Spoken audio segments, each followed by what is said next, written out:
गुरु ऐसे विनय दे दे, गुणगान करूं तेरा। इस बालक के सर पे गुरु हाथ रहे तेरा।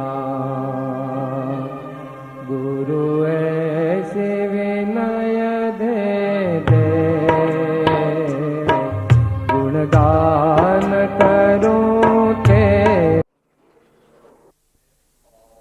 Science of meditation, practical aspects of the science of meditation.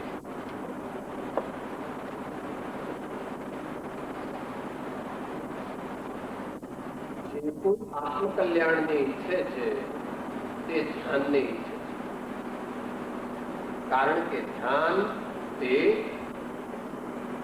સાક્ષાત આત્મકલ્યાણનું એક સૌથી અગત્યનું સાધન. સર્વ સાધનો આખરે ધ્યાનમાં સમાય છે.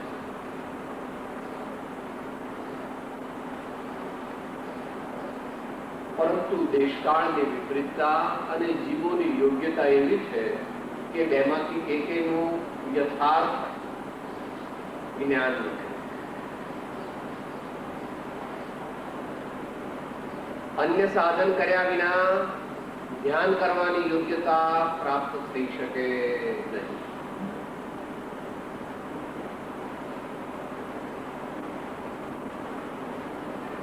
જ્યાં સુધી આ જીવે સત સાધન દ્વારા પાત્રતા પ્રાપ્ત કરી નથી ત્યાં સુધી તેનામાં ધ્યાન પ્રગટી શકે નહીં. આ એક પાસું છે. તો બીજું પાસું પણ છે કે ધ્યાન એટલે આત્મા, એટલે ચૈતન્યનો લક્ષ્ય કર્યા વિના કરોડો સાધન કરોડો વર્ષો સુધી કરે તો પણ તત્વની સિદ્ધિ થઈ શકતી બંને બાજુ છે. જીવને ગુરુગમ ન હોવાને લીધે કાં તો સાધન જ કર્યા કરે છે, આખી જિંદગી સાધનમાં પૂરી થાય છે અને કાંઈ મળતું નથી, અથવા તો કલ્પનાથી ધ્યાન કર્યા કરે છે પણ ધ્યાન કરવાની પાત્રતા તો છે નહીં, એટલે કલ્પનાથી માને છે કે હું ધ્યાન કરું છું અને ખરેખર કાંઈ પણ જ્ઞાન, આનંદ અને સમાધિ પ્રગટતા જીવન પૂરું થઈ જાય.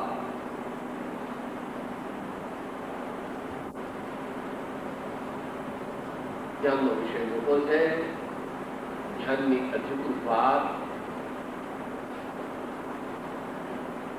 તે તો મહાન યોગીશ્વરો કરી શકે, તે પણ પોતાની મર્યાદામાં કરી શકે, કારણ કે સાચું ધ્યાન એ આત્મા પોતે જ છે. અને આત્મા જેમ વર્ણનનો વિષય નથી એમ ધ્યાન એ પણ વર્ણનનો વિષય નથી. ધ્યાન વિશે 100 લેક્ચર સાંભળે સારામાં સારા, પરંતુ પોતે પ્રયોગ કરે નહીં, પાત્રતા પ્રાપ્ત કરે નહીં, તો તેને કલ્યાણ માર્ગની પ્રાપ્તિ સુધી આપણે બંને સમન્વય કરીએ છીએ. ત્યારે સંક્ષિપ્તમાં માત્ર કે ધ્યાન વિશે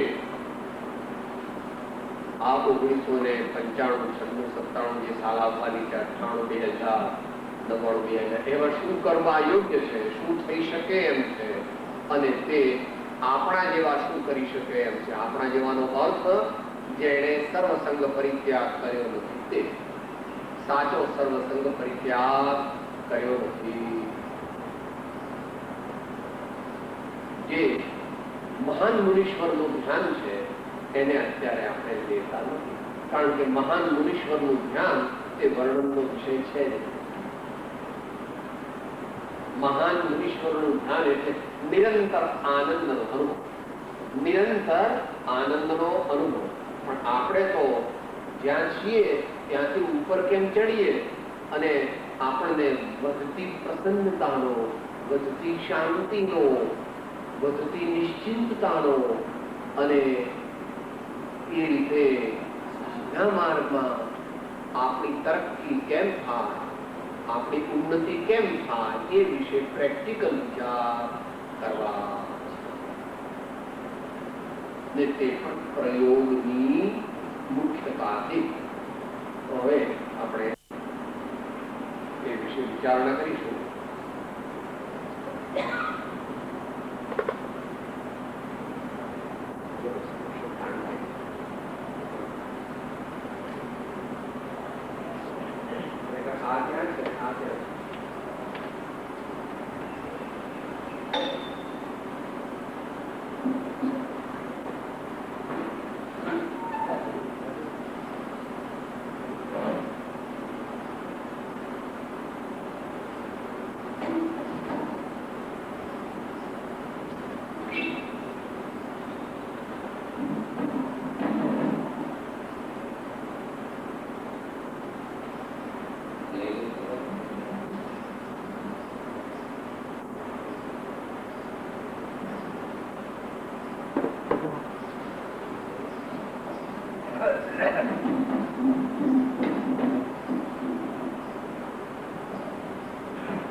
ધ્યાનનો વિષય જે છે એટલો મોટો છે, એટલો અગત્યનો છે કે એને માટે ઘણો બધો સમય આપણે જોઈએ. ઘણો બધો સમય હોય તો આપણને એનો પૂરો ખ્યાલ આવે. પરંતુ જેટલી સમયની મર્યાદા છે એની અંદર જેને કહીએ સેલાઇડ ફીચર્સ, મુખ્ય મુદ્દાઓ,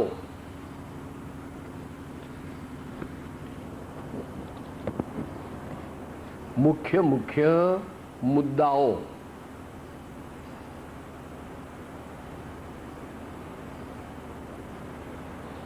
અચ્છા, ધ્યાન સામાન્ય મીન્સ શું કહેવા માંગે છે? Introduction to the subject of meditation. ભૂમિકા. કોઈ પણ વસ્તુની ભૂમિકા વિના વસ્તુ પ્રાપ્ત થાય નહીં. તમારી દુનિયામાં સારામાં સારું ખાવાનું બનાવવું હોય ત્યારે શાક સમારવું પડે, બધો લોટ લાવવો પડે, ખાંડ, ઘી, ગોળ એ બધું લાવો, ત્યાર પછી સારામાં સારી રસોઈ બની શકે. તમારા દીકરાને લગ્ન કરવા હોય તો પહેલા એન્ગેજમેન્ટ કરવા પડે અને ત્યાર પછી કંકોત્રીઓ છપાવવી પડે, આ તે બધું મંડપ બાંધવો પડે, આ બધાને બોલાવવા પડે વગેરે વગેરે. ભૂમિકા, ધ્યાનની ભૂમિકા સામાન્ય. સાદી ભાષામાં ધ્યાન એટલે અમને તો કંઈ ખબર નથી. લો, આ ધ્યાન કરો છો એટલે શું? ધ્યાન એટલે સારા વિચારો કરવા અને કર્યા કરવા. આર્બિટરી સ્ટેટમેન્ટ છે. સારા વિચારો કરવા અને કર્યા કરવા. કે સાહેબ આનું લોજિક અને આગમ પ્રમાણ આપો, આનું સુયુક્તિ પ્રમાણ આપો અને શાસ્ત્ર પ્રમાણ આપો. તો કે જો ભાઈ, સુવિચારો એટલે સારા વિચારો કરવા, એને તું તારી શાસ્ત્ર ભાષામાં અપધ્યાનનો ત્યાગ, ખોટા ધ્યાનનો ત્યાગ, આર્ત રૌદ્ર ધ્યાનનો ત્યાગ એવું તારી શાસ્ત્ર ભાષામાં બોલે છે. પણ અમે અહીંયા સાદી ભાષામાં બોલીએ છીએ, વિચારવા માંગીએ છીએ. પણ આ તો તે પ્રમાણ માંગ્યું. Noble thoughts, holy thoughts, thoughts conducive to our beatitude and beatitude of others. એવા વિચાર કે જે વિચાર પવિત્ર હોય, ઉમદા હોય, આપણા જીવનનો વિકાસ કરે અને બીજાના જીવનનો પણ વિકાસ કરવાની એનામાં ક્ષમતા.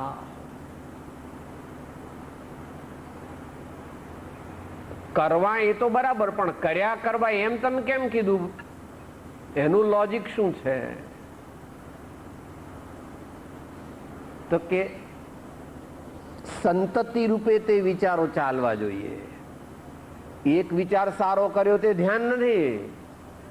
એ વિચાર સારો કર્યો પછી એના પછીનો વિચાર સારો, એનો પછીનો વિચાર સારો, એના પછીનો વિચાર સારો, એના પછીનો વિચાર સારો, એના પછીનો વિચાર સારો, એમ સારા વિચારોની હારમાળામાં પ્રવર્તવું. ઘણું બળ જોઈએ, કારણ કે સારો વિચાર કરીએ ને તરત અંદરમાં બીજા વિચાર આવી જાય. સારા વિચાર એક બે કરીએ એમાં બીજા બે ત્રણ ખરાબ વિચાર ઘૂસી જાય છે. એટલા માટે કર્યા કરવા, to make efforts two continue two B in divine thoughts.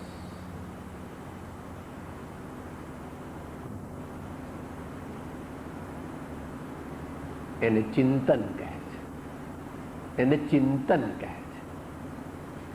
દુનિયાના જીવો ચિંતા કરે છે અને જ્ઞાનીઓ ચિંતન કરે છે. દુનિયાના જીવો ચિંતા કરે છે અને જ્ઞાનીજનો ચિંતન કરે છે.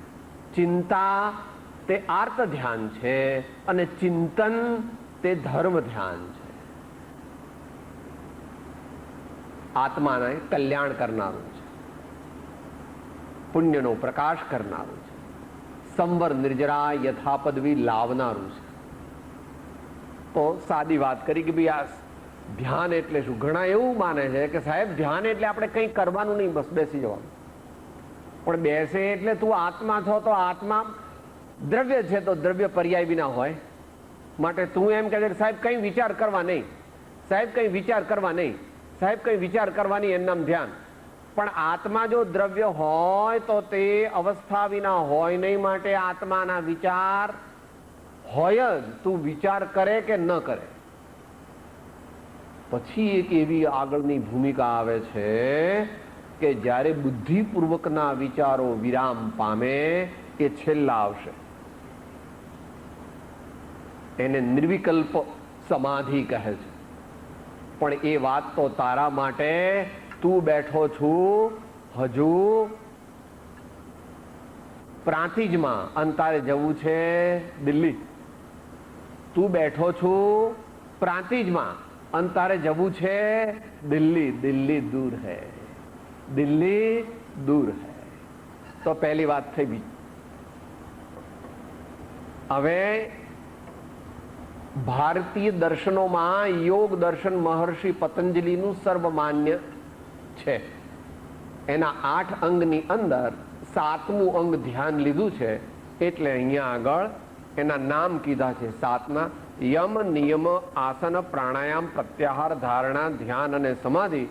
એમાં ધ્યાન એ 7મું અંગ છે. માટે ધ્યાનની સિદ્ધિ ધીમે ધીમે થાય છે. તમે મુંબઈ ગયા અને તમારો મિત્ર 7મા માળ રહે છે અને તમે લિફ્ટમાં બેઠા અને પેલાને કહે લિફ્ટ બંધ કરીને તરત ઉઘાડ, 7મા માળે પહોંચી જવું જોઈએ. અરે ભાઈ, પહેલા પહેલો માળ આવે, પછી બીજો માળ આવે, પછી ત્રીજો માળ આવે, પછી ચોથો માળ આવે, પછી 5મો માળ આવે, પછી 6ઠ્ઠો માળ આવે, પછી પણ તું એમ કે નહીં નહીં, મારે કોઈ માળ વચ્ચે નહીં જોઈએ, ફટ દઈને હું બેસું એટલે તરત 7મો માળ આવી જવો જોઈએ. કે પ્રભુ એ વ્યવસ્થા છે નહીં. કદાચ જલ્દી ચાલતું લિફ્ટ હોય તો પણ અમુક સમય તો લાગે. માટે એકલા ધ્યાનની સાધના થઈ શકતી નથી. કેવી રીતે થાય છે એ આપણે સાથે બોલીએ. 12 ભાવનાના અંતે આપણે 5 દોહરા બોલીએ છીએ ને, એમાં પહેલો દોહરો બોલીએ છીએ, એ સાથે બોલીએ. એ બધું સાથે હોય એમ કે છે જ્ઞાનીઓ પોતાના અનુભવથી. જ્ઞાન ધ્યાન વૈરાગ્યમય ઉત્તમ જહાં વિચાર, એ ભાવે શુભ ભાવના તે ઉતરે ભવ પાર. એ ભાવે શુભ ભાવના તે ઉતરે ભવ પાર.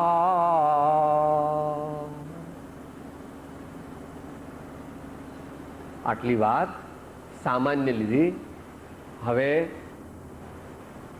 ધ્યાનના સાયન્સના 3 વિભાગ છે: ધ્યાતા, ધ્યાન અને ધ્યેય. શીરાના 3 વિભાગ છે: લોટ, ઘી અને ગળપણ. એમ ધ્યાનના વિજ્ઞાનના 3 મુખ્ય વિભાગ છે. ધ્યાતા એટલે ધ્યાન કરવા વાળી વ્યક્તિ. આપણે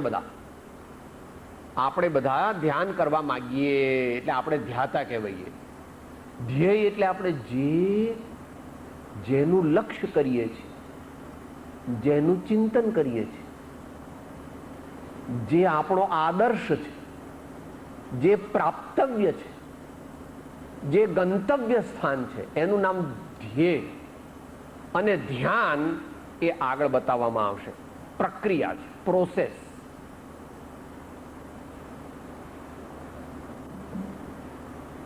જો અહીંયા ધ્યાતા છે અને આ ધ્યેય છે, તો આ આખું પાઇપ જે છે એનું નામ ધ્યાન.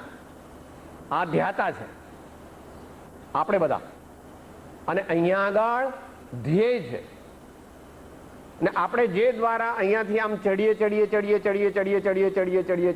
અને આ જગ્યાને પામીએ, આ પદને પામીએ, આ ભાવને પામીએ, એનું નામ ધ્યેય. અને આ વચ્ચે જે છે એનું નામ ધ્યાન. અને આ આપણે અહીંયા બેઠા છીએ, આપણે જે પ્રયત્ન કરનાર એ ધ્યાતા.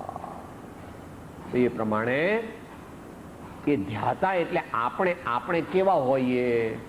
આપણે એટલે અહીંયા આગળ અત્યારે આ દુનિયા આખીની વાત ચાલે છે. જનરલ આખા વિશ્વની વાત ચાલે છે, પણ અત્યારે આ દુનિયાની વાત ચાલે છે.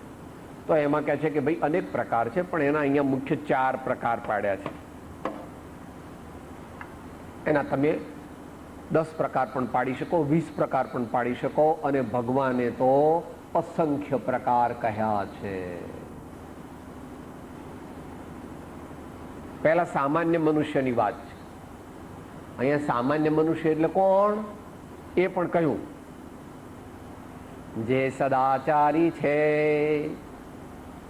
જે માર્ગાનુસારીના ગુણોના અંશવાળો છે. માર્ગ અનુસારી. માર્ગ એટલે ભગવાનની પ્રાપ્તિનો રસ્તો, આત્માના દર્શનનો રસ્તો, ભગવાનને ભેટવા જવાનો રસ્તો, રત્નત્રયની પ્રાપ્તિનો રસ્તો, એના માર્ગ. અને અનુસારી એટલે એને અનુસરનાર, ફોલોઅર. માર્ગ અનુસારી એ કેવો હોય? આસ્તિક હોય. જે પોતાને જ માનતો નથી એ રૂડું ધ્યાન કરી શકે નહીં, પરમાર્થ ધ્યાન કરી શકે નહીં. એ તો કે સાહેબ હું તો લો હવે ઘેડો થયો ને, આ બધા છોકરાઓ ઘણી વાર અંદર વાતો કરતા હું સાંભળી લઉં કે હવે ડોહો જાય ને તો આ સારું, આપણે એટલે લપ ટળે, આપણને બધા પૈસા મળી જાય ને તો વાપરવાના કામમાં. આ ડોહો વાપરતોય નથી અને આપણને વાપરવા દેતોય, એટલે હવે હું મરી જવાનો સાહેબ, હું ડોહો થયો ને હવે હું મરી જવાનો. જે વિવેકી એવું વિચારતા નથી. વિવેકી એમ વિચારે છે કે હવે શરીરમાં વૃદ્ધાવસ્થા આવી પછી વિશેષ રુગ્ણાવસ્થા આવશે અને હું આ શરીર છોડીને અન્યત્ર ચાલ્યો જઈશ, એમ માને એ આસ્તિક છે. આ ભવને માને, પરભવને માને, પુણ્યને માને, પાપને માને અને નરક, સ્વર્ગ અને મોક્ષને માને, એટલે પોતાને શાશ્વત માને, એનું નામ આસ્તિક. પછી તો એની ઘણી બધી વ્યાખ્યા છે. અને એ આસ્તિક કોણ હોય? પ્રભુનો અને સંતોનો સેવક હોય તે જ આસ્તિક હોય. આ તો સિમ્પલ લોજિક છે. અત્યારે દુનિયા કોનું સેવક છે? અત્યારે દુનિયા કોનું સેવક છે? આપણે બૃહદ આલોચનામાં બોલીએ છીએ. આમ તો નેગેટિવલી છે. એમાં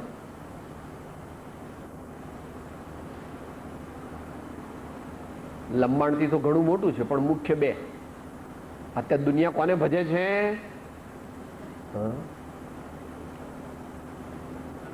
एक कनक अरुकामिनी दो मोटी तलवार, उठ्यो थो जिन भजन को बीच में लियो मार। જે મનુષ્યને જડ પદાર્થો પ્રત્યે અત્યંત પ્રેમ હોય અને શરીર અને કુટુંબીજનો પ્રત્યે અત્યંત મોહ હોય તેને પરમાત્મા મળી શકે નહીં. કુટુંબ હોય, પૈસા ઘણા હોય, પણ એના પ્રત્યે એને વહાલપ ન હોય, એના પ્રત્યે મોહ ન હોય, એના પ્રત્યે માલિકીપણાનો ભાવ હોય નહીં. અને જો હોય તો એને આત્મા અથવા પરમાત્મા દર્શન થવાના કોઈ ચાન્સ નજીકના ભવિષ્યમાં નથી. આવો નિયમ એ 331 થી પણ જાણવો અને દેવચંદ્રજી મહારાજના શુભદીનાથ ભગવાનના પદથી પણ જાણવો અને દરેક જ્ઞાની પુરુષોના કથનથી જાણવો. त्याग विराग न चित्तमा थाय न तेने ज्ञान, अटके त्याग विराग मां तो भूले निज प्राण. दशा न एवी ज्यां सुधी जीव लहे नहीं योग, मोक्ष मार्ग पामे नहीं मटे न अंतर रोग. पात्र विना वस्तु न रहे, पात्र आत्मिक ज्ञान, पात्र थवा सेवो सदा ब्रह्मचर्यमती. जहां काम तह राम नहीं, राम तहा नहीं काम, दोनों साथ मिलत नहीं, दिन रजनी एक इत्यादि प्रकार है.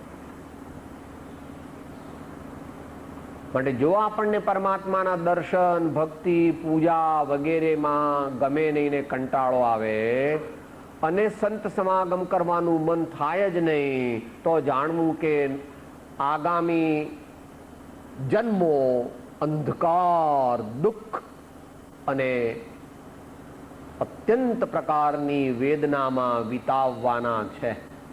અત્યંત વેદનામાં વિતાવવાના એમ નક્કી, એમાં કોઈ અપવાદ નહીં. કારણ કે સારા ભાવ, પુણ્ય ભાવ, રૂડા ભાવ પ્રથમ ભૂમિકામાં એમના અથવા એમની વાણીના અવલંબન વિના જીવને થતા. તો સામાન્ય માણસ આવો હોય તો એ અડધો કલાક ચિત્તની શાંતિ માટે કંઈક વાંચન કરે અને 5-10 મિનિટ એકાગ્રતા કરે તો એને સામાન્ય મનુષ્ય કહે. સામાન્ય મનુષ્ય એટલે અહીંયા સામાન્ય દુનિયાની જનતા નહીં, પણ જેવો ધર્મ અભિમુખ છે એવા લોકો. થોડા થોડા હજુ ધર્મ કરવાનો કંઈ બહુ નક્કી નથી કર્યું, પણ અંદરમાં માને છે કે સાહેબ આપણે ભગવાનની ભક્તિ કરીએ તો સારું, સાહેબ આપણે કંઈ આત્માની શાંતિ મળે ને, આ મનુષ્ય ભાવ કંઈ સફળ થાય ને સાહેબ, અને આપણે ખોટા કામ કરવાની સાહેબ, હો નકામું આપણે આ આપણા મનમાં કોઈના ખરાબ દુર્ગુણ ને નિંદા ઈર્ષા સામાન્ય. હવે એનાથી આગળ જે છે એની વાત ચાલે છે. મુમુક્ષુ, તો એવા મુમુક્ષુએ દરરોજ 2 અથવા 3 કલાક જેટલી સાધના કરવી જોઈએ.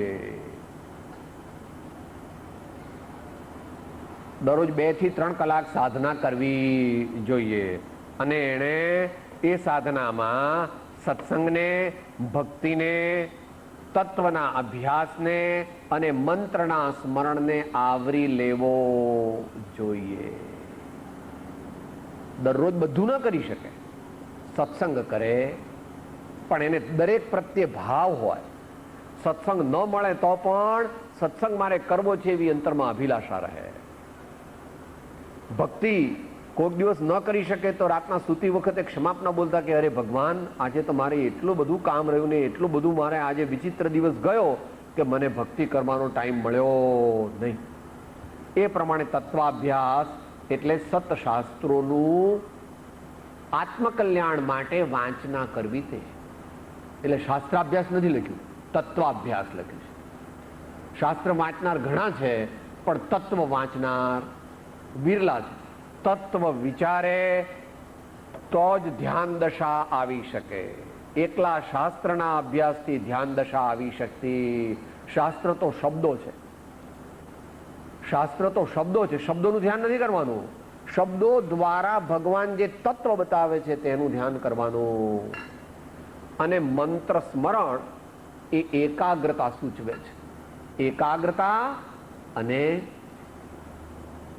ઉપયોગનું ડાયવર્ઝન, ચિત્તવૃત્તિનું ડાયવર્ઝન.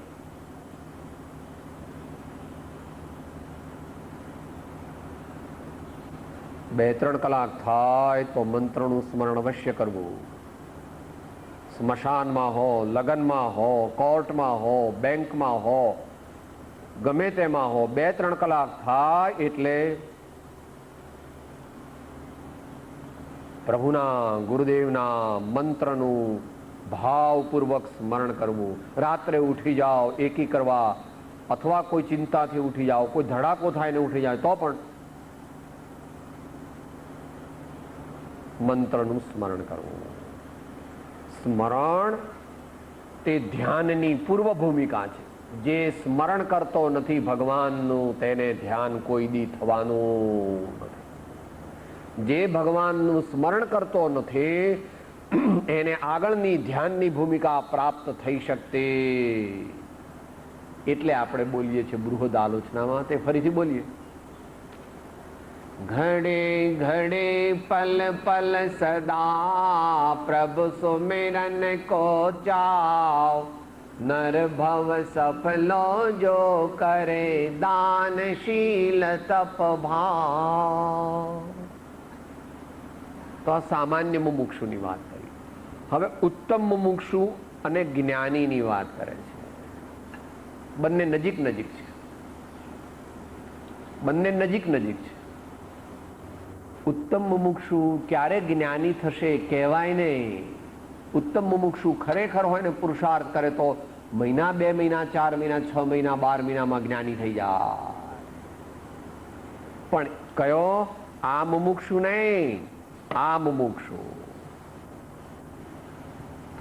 એટલે વચનામૃતની પરિભાષામાં દયા, શાંતિ, સમતા, ક્ષમા, સત્ય, ત્યાગ, વૈરાગ્ય એ જેના જીવનમાં હોય, જીભમાં નહીં, કાગળમાં નહીં, નોટબુકમાં નહીં, અને વિશાળ બુદ્ધિ, મધ્યસ્થતા, સરળતા અને જીતેન્દ્રિયપણું આ જેના જીવનમાં પ્રગટ હોય એ ઉત્તમ મુમુક્ષુ છે.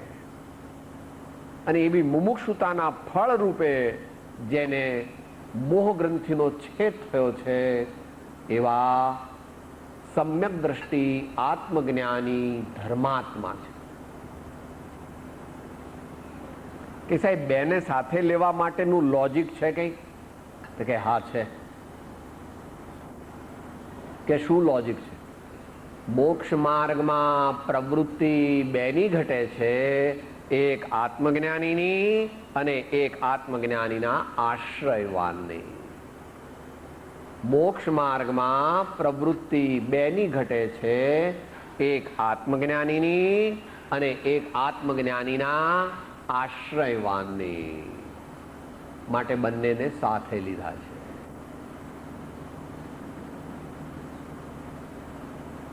આ કાળમાં ધ્યાન કરનારા, સાચું ધ્યાન પામેલા મનુષ્યોમાંથી 99% આ કેટેગરીમાં આવે છે.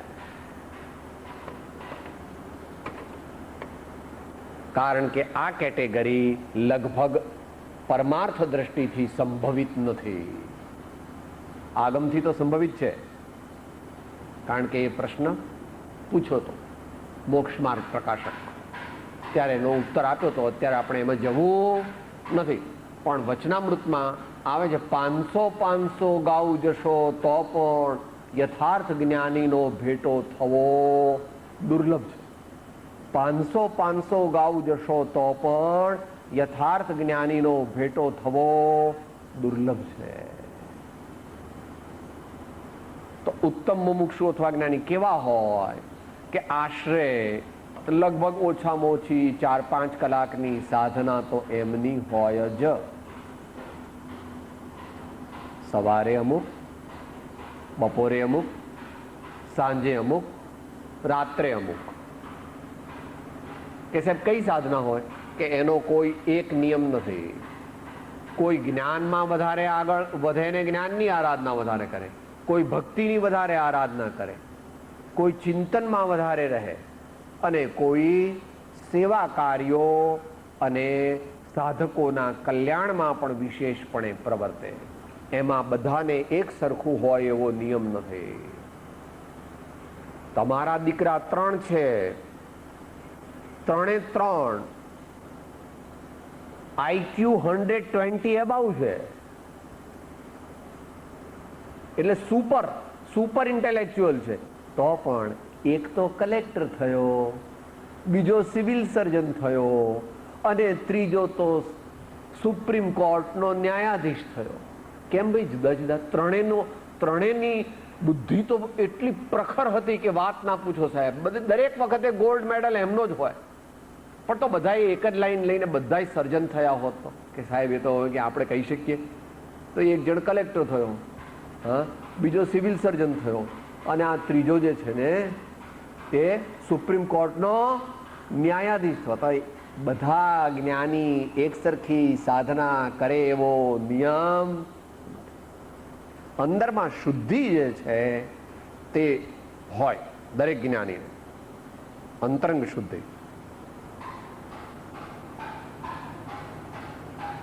કેમ? કારણ કે અંતરંગ ધ્યાનની સિદ્ધિ માટે 2 શરત છે. સાચા ધ્યાનની સિદ્ધિ માટે 2 શરત છે. કષાયોનું મંદ હોવું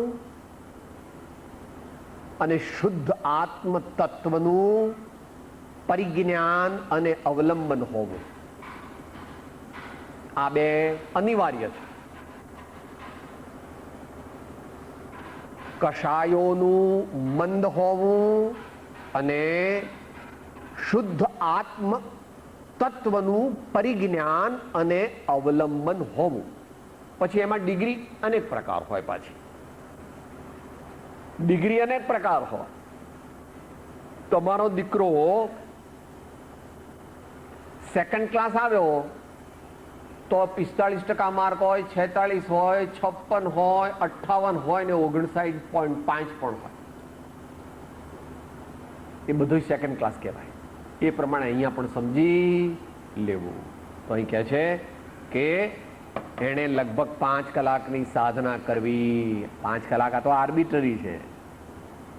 5 કલાક અથવા તેથી વધુ, તેથી વધારે સાધના તો એ કરે છે.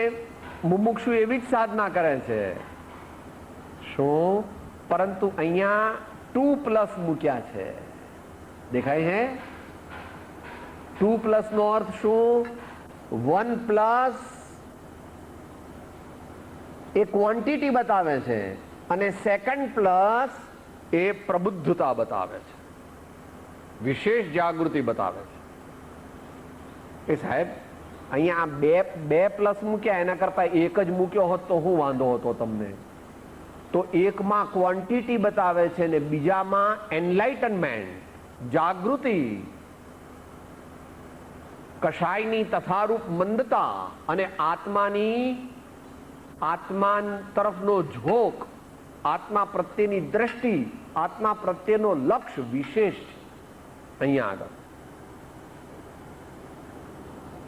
આ બંનેને તમારે સેકન્ડ ક્લાસ લેવા હોય તો આના 45-47% માર્ક છે અને આના 57, 58, 59% માર્ક છે. બંને સરખા નથી, ભલે બંને સેકન્ડ ક્લાસ છે. આના 45-46% માર્ક છે અને આના 59% માર્ક છે. યાદ રાખવાનું. માટે એ પણ સત્સંગ કરે, એ પણ સ્વાધ્યાય કરે, એ પણ બીજા સત્સાધન જે જ્ઞાની ભગવંતોએ કહ્યા તે કરે. હવે આ ઉત્તમ મુમુક્ષુને જ્ઞાની થયો છે એટલે આનામાં નથી એવું આનામાં શું છે? તો કે નિવૃત્તિ ક્ષેત્રનો પ્રેમ. નિવૃત્તિ ક્ષેત્રનો પ્રેમ કે સાહેબ આગમ પ્રમાણ વચનામૃત, શ્રીમદ રાજચંદ્ર વચનામૃત પત્રાંક 103, શ્રીમદ રાજચંદ્ર વચનામૃત પત્રાંક 107 અને મુદ્દો પણ 7. પત્રાંક 105 એનો મુદ્દો 7 મહાવીરના બોધને પાત્ર કોણ, એમાં પછી પોતાની ભાવના, એ તો અહીંની ભાવના ભાવી છે, અહીંની પણ દશા એ નથી. હો, એકાકી વિચરતો વળી એ સ્મશાનમાં, વળી પર્વતમાં વાગ સિંહ સંયોગ જો, ઇત્યાદિ પ્રકાર. અને આગળ એ ઝીલો, ઘર મારાથી ના છૂટે, ઘર મારાથી ના છૂટે, ખોટું તારું બહાનું છે, ભાઈ ખોટું તારું બહાનું છે, બાપ દાદા જ્યાં વસી ગયા તે એક મુસાફિર ખાનું છે, તે એક મુસાફિર ખાનું છે, તે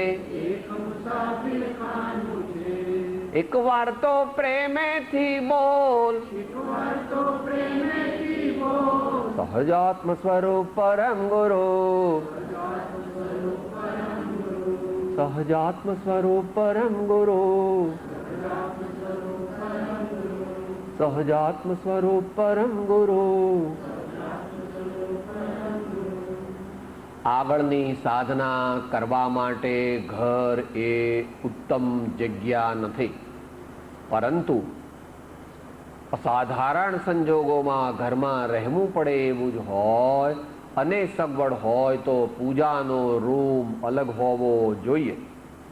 મુંબઈ જેવામાં ન બને પણ બીજી જગ્યાએ મેઇન બિલ્ડિંગથી ડિટેચ્ડ એવો આઉટહાઉસ જેવી જગ્યામાં પૂજાનો સાધનાનો રૂમ હોવો જોઈએ, એવો પ્રયત્ન કરવો.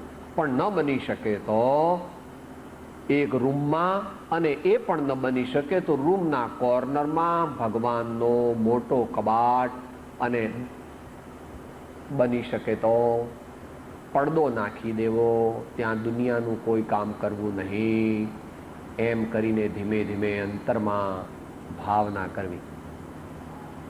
પરમ પુરુષ દશા વર્ણનમાં એક લીટી માત્ર બોલીએ, બહુ મોટું છે.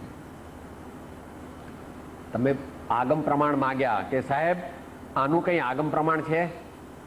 જાલસો જગ વિલાસ ભાલસો ભુવન વાસ કાલસો કુટુંબ કાજ લોક લાજ લારસે सेठ सो सुजस जाने बीठ सो बखत माने ऐसी जाकी रीति ताई बंदत बनारसी ऐसी जाकी रीति ताई बंदत बनारसी. નિવૃત્તિ ક્ષેત્ર પ્રેમ એટલે લોક પ્રતિબંધ, સ્વજન પ્રતિબંધનો અત્યંત અભાવ અને દેહાદિ પ્રતિબંધ અને સંકલ્પ વિકલ્પ પ્રતિબંધની ન્યૂનતા. આનું ઇક્વેશન કરો તો વચનામૃતમાં એનું ઇક્વેશન કરો તો લોક પ્રતિબંધ અને સ્વજન પ્રતિબંધનો બહુ જ અભાવ અને દેહાદિ પ્રતિબંધ અને સંકલ્પ વિકલ્પ પ્રતિબંધની ન્યૂનતા. નિવૃત્તિ ક્ષેત્ર પ્રેમ. આ કક્ષાએ ઉત્તમ મુમુક્ષુના ગુણો પ્રગટાવવા માટે આ બધું અનિવાર્ય છે.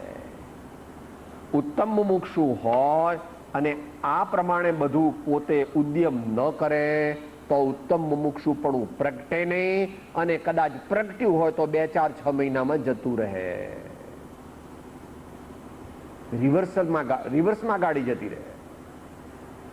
બ્રહ્મચર્યમાં પ્રીતિ હોવી જોઈએ, બ્રહ્મચર્યનો અભ્યાસ હોવો જોઈએ, બ્રહ્મચર્યનું યથાશક્તિ પાલન હોવું જોઈએ.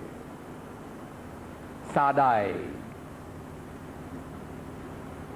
જેને દુનિયાની સારી સારી વસ્તુઓ બહુ જ ગમે છે એને આગળની ધ્યાન દશા પ્રગટે નહીં. કારણ કે ધ્યાનમાં બેસે એટલે કે છોકરો ગઈકાલે 900 રૂપિયા મીટર વાળું સફારી સૂટ લઈ આવ્યો ને, કાલે હું આપવા જવાનો છું દરજીને, કાલે નવું રેફ્રિજરેટર આવવાનું છે, કાલે નવી મોટર આવવાની છે. ધ્યાન કોનું ધ્યાન તો કરે છે? કોનું ધ્યાન કરે છે? અપધ્યાન. આનાથી આગળ અપધ્યાન ચાલે છે. કેમ? ચાલશે, ફાવશે, ભાવશે, ગમશે, માન્ય નથી.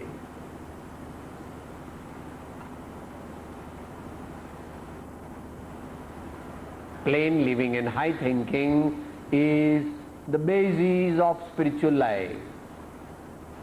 અહીંયા સ્પિરિચ્યુઅલ લાઈફ નથી, લિટલ એડવાન્સ સ્પિરિચ્યુઅલ લાઈફની વાત ચાલે છે. અહીંયા સાધારણ હોય તો ચાલે, અહીંયા સાધારણ હોય તો ચાલે, પણ અહીંયા સાધારણ હોય તો ન ચાલે. સજ્જન માતા હોય તે કોઈક વાર પરપુરુષનો વિચાર હોય તો કરે તો ચાલે, પણ સતી માતા હોય ને સાહેબ કોઈક વાર પરપુરુષનો વિચાર કરું છું તો કે માં તું સજ્જન કદાચ હોય પણ સતી નથી. સતી નથી માં. સતી હોય તો પરપુરુષનો વિચાર કરે. અને એટલી બધી એની મહત્તા છે કે એને પરપુરુષનો વિચાર એની સામે ફટકી શકતો નથી. એટલું એનું તેજ છે, અંતરના શીલનું એનું તેજ છે. માટે અહીંયા આગળ આવ્યા એટલે ભણકારા વાગે ભગવાનના कि तुम मेरी जिंदगी हो, कि तुम मेरी बंदगी हो,